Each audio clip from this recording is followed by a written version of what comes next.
The GOP's presumptive nominee is fighting on two fronts today, both business and politics. Donald Trump began the day giving a deposition in a lawsuit.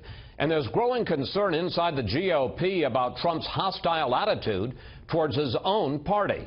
Chief political correspondent Carl Cameron has that story from Dallas. They're bringing crime. They're rapists. A year to the day since launching his campaign with that controversial remark, Donald Trump arrived in Washington, D.C. to give his deposition in a lawsuit against a celebrity chef who backed out of running a restaurant for Trump because of his racially charged, politically incorrect rhetoric.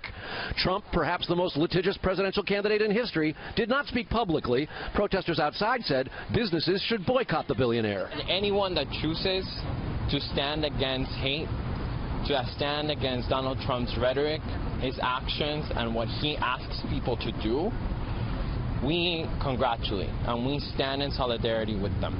With Republican leaders increasingly critical of Trump's message as misinformed and divisive and his campaign as underfunded and disorganized, Trump told them off publicly yesterday. The Republicans, honestly, folks, our leaders have to get tougher.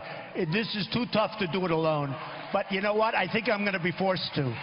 I think I'm going to be forced to. And be quiet. Just please be quiet. Don't talk. Please be quiet. House Speaker Paul Ryan scoffed at Trump's rebuke. You can't make this up sometimes. I'll just say we represent a separate but equal branch of government. He's a different kind of candidate. This is a different kind of year. I'm going to be myself and speak up in defense of our principles. In defense of not just our party's principles, but our country's principles. One of the George W. Bush administration's top foreign policy advisors, former Deputy Secretary of State Richard Armitage, says he can't support Trump and will vote for Clinton.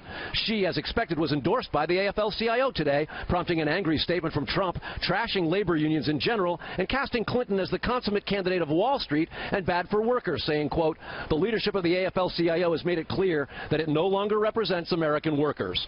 Trump holds a rally in Dallas tonight in a venue that holds 3,800 people. One anti-Trump organizer said there could be as many as 5,000 protesters outside. Like most major cities, Dallas has beefed up security in advance of Trump's appearance. Democrats are increasingly optimistic that this year in red Texas, a conservative state, they have real chances of making serious political gains. 38% of the population in Texas is Hispanic, Chris. Carl, thanks.